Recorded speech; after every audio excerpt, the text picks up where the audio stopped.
All right, today is June 22nd, 2014. Hope everybody had a nice weekend and getting ready for resume trading tomorrow. I thought, doing a little video on just briefly go through the some of the indexes, and then we look at a few more stock candidate that might be potential swing long and that sort of thing. And if for those that haven't seen the blog or saw the previous video that I put out, you might want to also go back and take a look at that, because some of those candidates that I put up on the stock list, the stock watch, is still good, and even though some of them trigger, you basically look for a little bit of a pullback or reaction, what we call it, and there might be secondary trigger for opportunity to either get in. Again, all these things you should do your own due diligence and make sure it fit your trading plan, and don't take anybody's blind faith to just go in and blindly trade any stock just because somebody mentioned it. So with that said, let's go and take a look at the S&P 500. The market in general is still heading up, although we again, we seems to be kind of repeating ourselves that it is overextended and so forth and so forth. So we are in the overbought territory once again on the short term. So do anticipate or at least prepare for a possible pullback. Now, when I talk about the pullback, I'm not talking about these, people that are talking about these 10% pullback. I think a lot of these people, when they see that 10%, they wish they haven't wished for that 10% when it comes, because when it comes, it won't be, slowly appear. So right now, the pullback that we're looking for is very shallow pullback, just a little bit of a consolidation, because I think the market is still heading higher, although it might not be in an accelerated pace due to the summer, vacation time, and then you got less, participant in the market. But I think it will, slowly continue to grind higher, and maybe we even get another sideways market for a while. So looking at the S&P 500, you can see I have a trend line here to go back. Let me get on the weekly here. They go back all the way back from the 2009, and we extend this upper trend line, essentially sort of acting like a resistance. And right now we can see that it actually penetrates through that.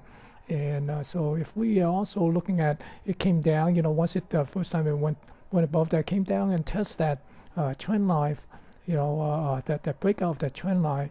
And then it continued to move up, and then last Friday it closed at a new all-time high once again.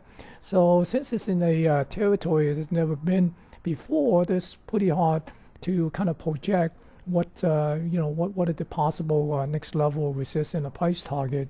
Even though using trend line and that sort of thing, that if you draw any kind of trend line, it seems like it already penetrated through there. So essentially, right now I'm just resorting back to the Fibonacci retracement tool, and sort of get a little bit of a idea of some of the retracement level. So you can see that it could get up to this one, 1980 and possibly the 1993 level, on the 127 and the 141 extension respectively. And so because a lot of people is also projecting that year end or before the year end, we see a 2000. We might not this quickly. Maybe we will get up to this 1980 area here before we get a little bit of a more of a pullback.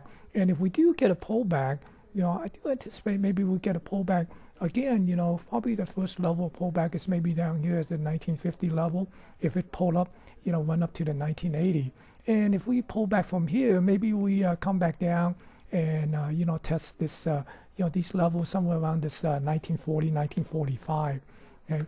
And if we look at the Dow Jones, also kind of creeped up and made a all-time high as well. The previous all-time high is 16,945.92, and on Friday we closed at 16,947.1. So just kind of sneaked through there by 2 point or so. And again, similarly to the S&P 500, we see this long-term trend line here, from 2009 acting as a resistance. But right now, you're looking at the Dow Jones, there's still some room to go. And everybody's eyeing that 17,000 level. It's nothing more than a psychological round number. There's no significant in terms of, investment decision or trading decision, other than psychological. So right now, we're essentially looking at for, to probably will continue to maybe, to tag along and get up to that 17,000 and close above that, then maybe we'll get a little bit of a pullback. And if we do, we probably see, down the downside, maybe somewhere down here at this level here, right? So maybe down here somewhere. Let me get rid of this. Let me put the line draw 2 here. Essentially down at this level here, somewhere around the 16,680 area. Okay, we might even might be a little bit of a shallow pullback. If this thing run up to maybe somewhere up here, then maybe we could pull back somewhere down here to the 18,825, somewhere around there.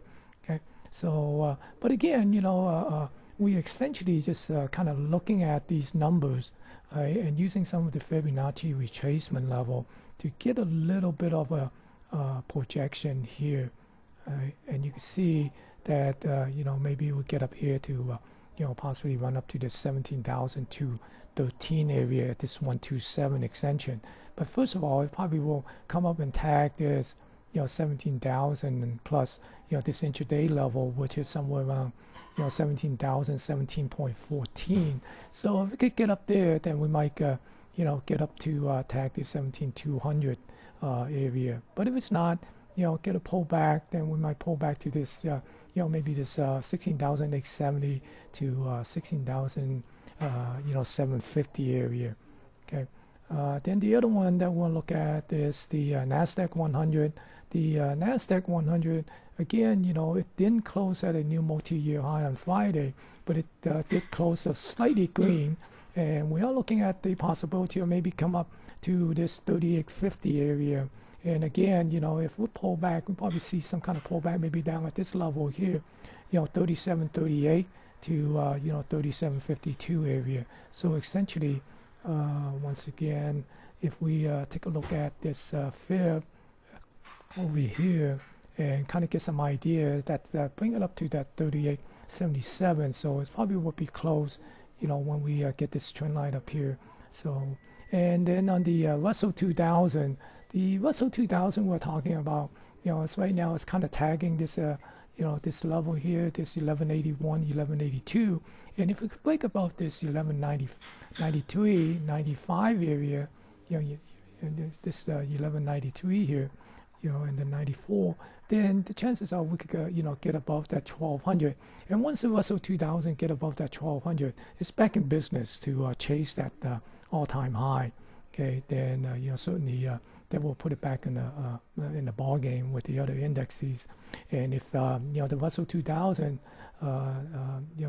do put in a new all-time high, then you could see this market probably will be off to the races again, because it's just that this small cap will kind of rejuvenate a lot of the risk-on type of trade. Okay. So that's basically the a look of the market here, and then we want to take a look at some of the stock. And one of the first one that we'll look at is MGM. Although the the gambling, the casino stock haven't been doing that well recently, but again, you look at this, it's come down on this trend line here. Right, found some support, and it's kind of building up this little triangle, a little wedge here. So if it break about this 26 area, right, then you could see that maybe it could come up and take out this 27, possibly go and maybe retest the previous high. So you could look at this, the 50-day moving average is also kind of flattened out and start to turn. And similarly, the 20 EMA is kind of, a little bit of a rising slope, and the price is above that. So it's, technically it looks pretty positive. So, you might want to look at it for a possibility of breaking above this trend line. Then, then we'll probably see it's, make itself back up to possibly up to the 27 in the near term, and then maybe work itself up to somewhere around this previous high up at the 2865 level. Okay. Then the other one is also Las Vegas Sand. I want to take a look at that. We take a look at Las Vegas Sand again. It seemed like Las Vegas Sand found a little support here. Okay, and it's forming a little bit of a triangle. And again, you can see that the price is coming up and try to get back above the 50-day moving average here. Okay, and so if we could break above this trend line and get above this level 7740 area, then it could, you know, maybe make itself back up to these previous high at 81 and the 85 area. So you might want to take a look at that, you know, in Las Vegas Sand. And the social media stuff, you know, Groupon seems to be building a little base here after it come in and put in a little bit of a bottom here. Okay, so you can see that it could be a little bit of a double bottom here, right? You know, so and if it could break about this, you know, 642, you know, it sort of get into the you know, midpoint of this gap here, and if it could break above this and get above this 50-day moving average, they might come up and fill this gap and could possibly get up to this, you know, 769, 770 area. And the other one is LinkedIn. LinkedIn is also still riding on this support.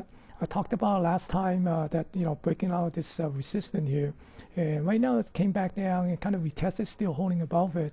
So, you know, as long as it holds support above this trend line, I think this, you know, LinkedIn will most likely come up and try to tag this level here, this 181. Okay. And then the other one is Trulia. You know, it broke above this this resistance here. Okay, this long base here, and you can make it a case like a you know, a little bit small shoulder, and then sort of like a double head. Okay, but again, you know, broke to came up and tagged this resistance here, right? Okay, and then come back down. So if it could retest and hold above this this baseline here, it could be another trigger that you know, might be offer opportunity to for those that have missed the entry here, you know, and then you know, come up and break this you know, this level somewhere around the 47, and it might be working itself up to this 52. And then the other one is Angie's List. Again, Angie's List been sort of on a downtrend here for a while, and it's found some base here, found a base here and above previous long-term low. Okay, right now, so it seems like it's you know, broke above this resistance here, came back down and retesting it. So again, you know, you look at it this like a pullback, a little bit of a flag, right? Then you could get a little bit of a continuation on the breaking up of this this flag here, and possibly get up to this trend line. Once you break above this trend line, then you can see it's actually getting back above the 200-day moving average. So the target is maybe you know, somewhere around the 1455. And if you get above that 1455, then you could get up to fill this little gap here, right? You know, so maybe this little gap, and then you know, possibly get up to this level as well, right? So you could look at these, okay, as your potential near-term target. Okay, so, you know, it's here, and then you got this gap fill, and then here's another gap, you know, fill up there. Okay, then on a 3D pointer, we saw 3D's X1, VJet last week. So basically another one, Organovo. You know, this basically is a 3D printer for, you know, medical stuff. You know, so again, we're seeing this kind of low trend line here, and it's breaking out of this, you know, trying to break out of this downtrend here. This got a little bit long-term downtrend. There's actually quite a few trend line here. If I just stripping that away, and we could take a look at the first one is this little short-term trend line, so make it like a little wedge here, and then also you got this you know, resistance here that is coming up here, right? Okay, so you got this guy here that is actually getting a little bit of a resistance, and then you have this you know, long-term trend line that is essentially coming down. So if it could break above, you know, these trend line and essentially get above this 8 level, somewhere around the 8, then you can see it, maybe it could work itself up back to this 11 or you know, somewhere.